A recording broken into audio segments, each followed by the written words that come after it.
प्रधानमंत्री नरेंद्र मोदी ने कहा कि डिजिटल हेल्थ मिशन से स्वास्थ्य क्षेत्र में आएगा सुधार। पूर्व प्रधानमंत्री अटल बिहारी वाजपेयी के पुण्यतिथि पर उन्हें किया जा रहा है श्रद्धापूर्वक याद। बाढ़ की स्थिति में कोई सुधार नहीं, 16 जिलों में 81 लाख से अधिक आबादी बाढ़ से प्रभावित।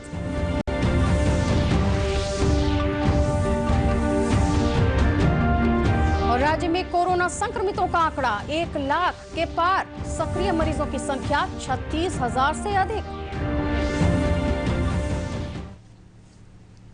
स्वागत आपका इस बुलेटिन में। मैं हूं रश्मि वात्स्यायन और अब समाचार विस्तार से।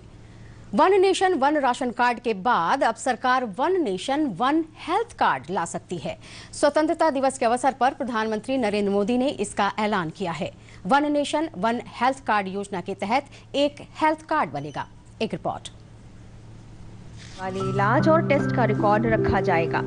इससे संबंधित पूरी जानकारी कार्ड में डिजिटल तरीके से सेव हो जाएगी। इसकी सबसे खास बात ये होगी कि अगर आप देश के किसी भी कोने में इलाज कराने जाएंगे तो पुरानी रिपोर्ट्स को साथ नहीं ले जाना पड़ेगा। क्लिनिक, अस्पताल और डॉक्टर एक सेंट्रल सर्वर से लिंक रहेंगे जो मेडिकल रिकॉर्ड खुद ही देख लेंगे।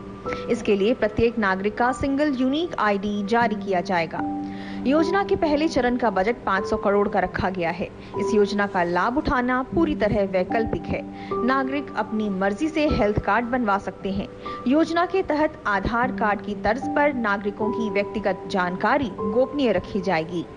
नेशनल डिजिटल हेल्थ मिशन, उसका भी आरंभ किया जा रहा है। भारत के हेल्थ सेक्टर में ये एक नई क्रांति ले आएगा। इलाज में आने वाली परेशानियां कम करने के लिए टेक्नोलॉजी का बहुत सुविचारित रूप से उपयोग होगा। प्रत्येक भारतीय को हेल्थ आईडी दी जाएगी।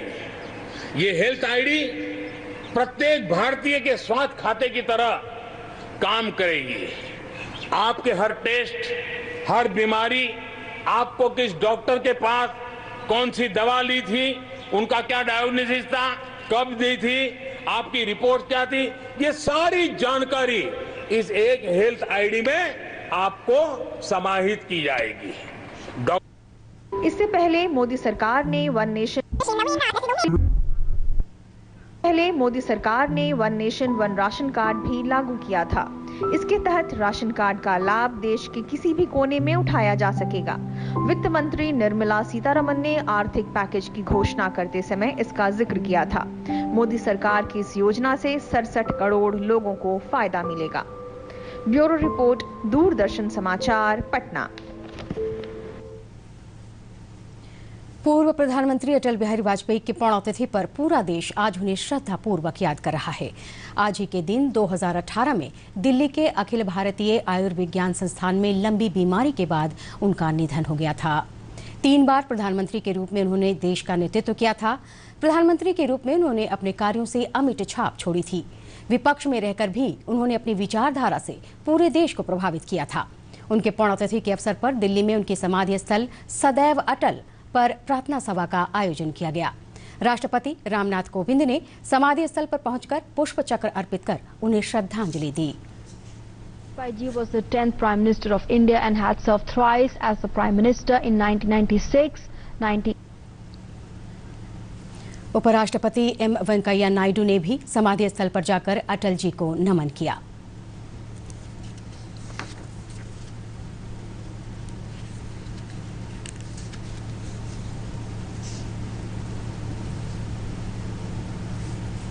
प्रधानमंत्री नरेंद्र मोदी ने भी समाधि स्थल पर जाकर प्रार्थना सभा में हिस्सा लिया और उन्हें भावभीनी श्रद्धांजलि अर्पित की।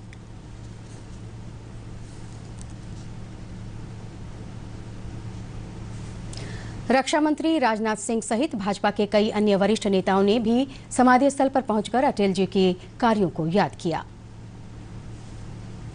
इधर प्रदेश भाजपा कार्यालय में अटल बिहारी वाजपेयी के पुण्यतिथि के अवसर पर विशेष कार्यक्रम का आयोजन हुआ। इस मौके पर अपने संबोधन में भाजपा के वरिष्ठ नेता राम माधव ने उनके व्यक्तित्व और राष्ट्र के प्रति उनके योगदान को याद किया।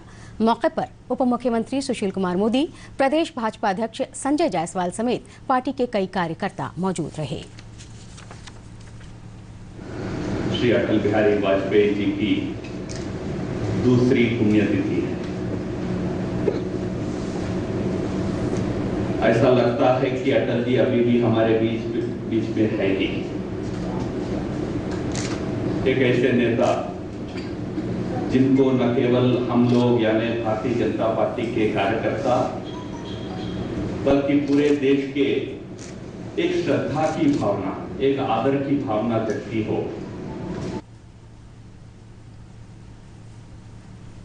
बात बाढ़ की।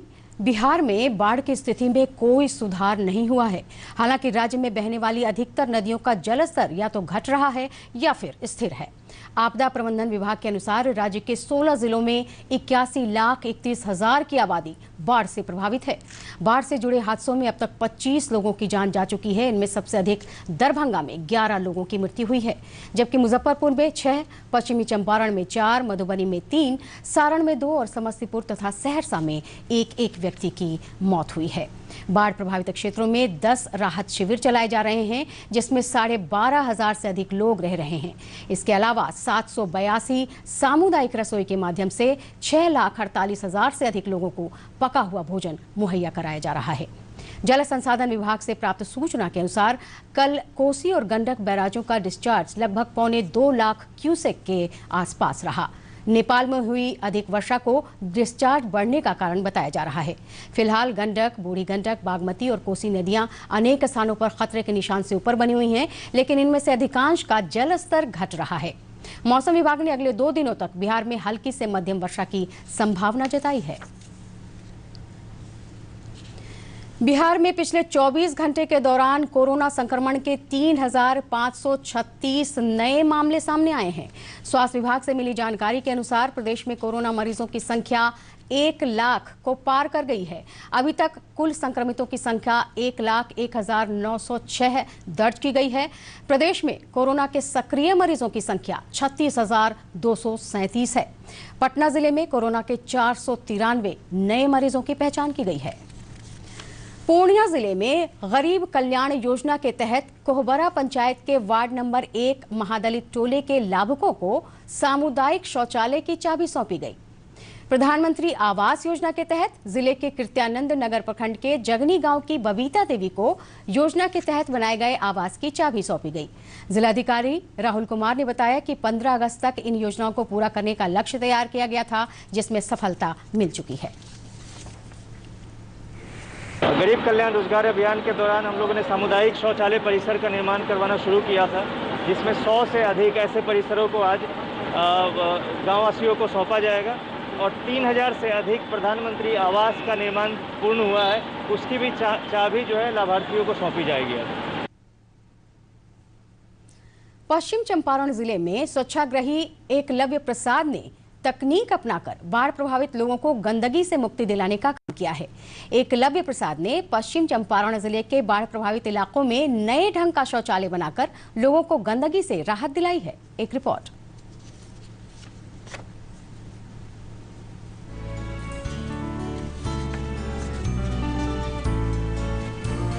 स्वच्छ भारत अभियान को कामयाबी हाथ लगी है तो उसके पीछे कई अनसंग हीरो हैं जो अपनी यश और कीर्ति की पताका फहराए बगैर इस अभियान को बुलंदियों तक पहुंचाने के लिए काम कर रहे हैं।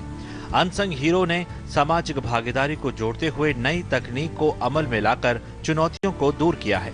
बानकी है देश का उत्तर भारत का राज्य, जहां खुले में शौच से मुक्त होने के बावजूद बाढ़ प्रभावित करीब 55 जिलों में परेशानी कम नहीं हुई है।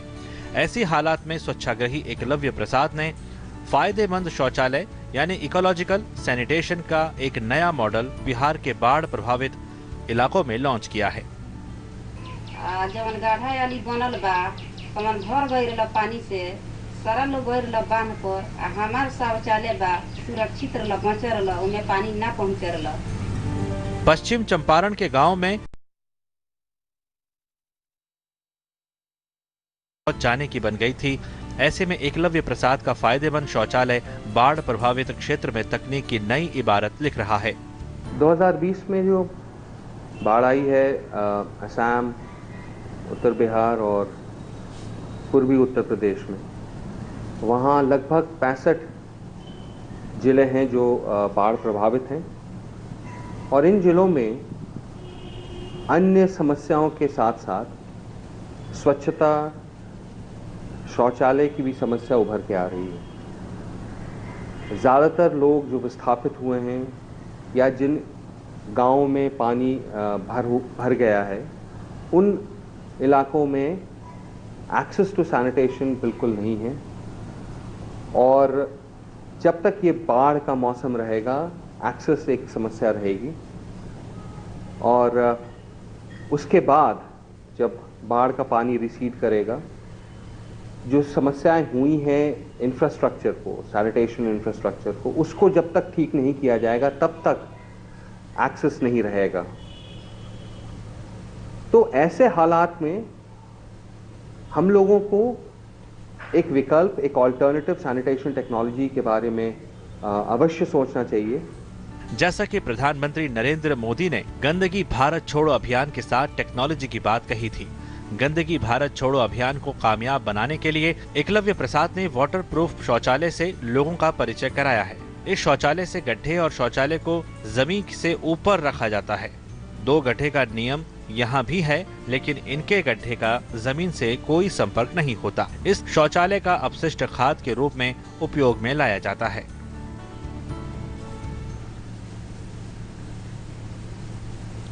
लेते हैं अगली खबर। देश को दासता से मुक्त कराने के संघर्ष में अनेक अनाम योद्धाओं ने योगदान किया है। देश के विभिन्न भागों में इन योद्धाओं ने भारत माता को अपने रक्त से तिलक किया और हंसते हंसते फांसी के फंदे पर चढ़ गए। बिहार के ऐसे ही एक अनाम योद्धा थे पीर अली खान, जिन्हें अंग्रेजों ने 1857 के प्रथम स्वतंत्रता संग्राम में क्रांतिकारियों का साथ देने के लिए पटना में सरेआम फांसी के फंदे पर लटका दिया था। देखिए ये रिपोर्ट। कुंवर सिंह का, जिन्होंने 80 साल की उम्र में अंग्रेजों से लोहा लेकर उनके दांत खट्टे कर दिए थे।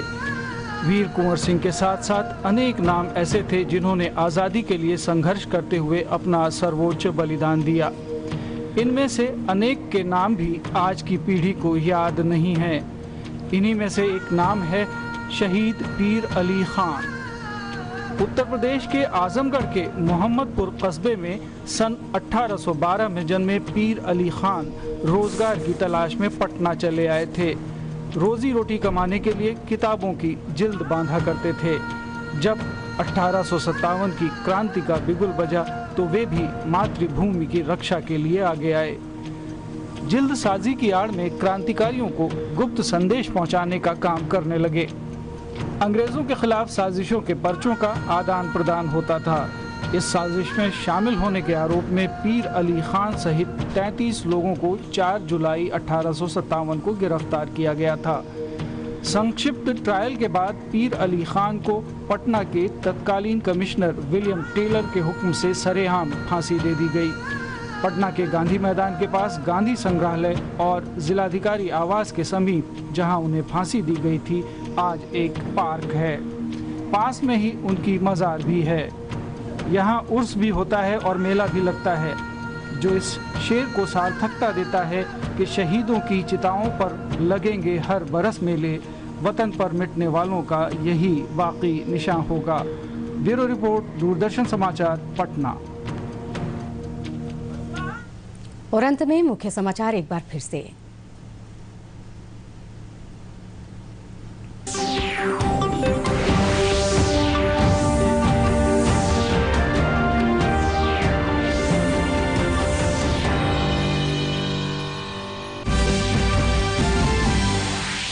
प्रधानमंत्री नरेंद्र मोदी ने कहा कि डिजिटल हेल्थ मिशन से स्वास्थ्य क्षेत्र में आएगा सुधार। पूर्व प्रधानमंत्री अटल बिहारी वाजपेयी की पुण्यतिथि पर उन्हें किया जा रहा है श्रद्धापूर्वक याद।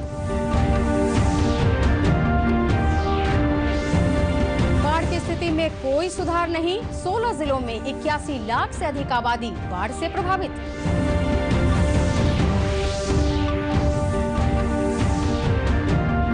और राज्य में कोरोना संक्रमितों का आंकड़ा 1 लाख के पार, सक्रिय मरीजों की संख्या 36,000 से अधिक।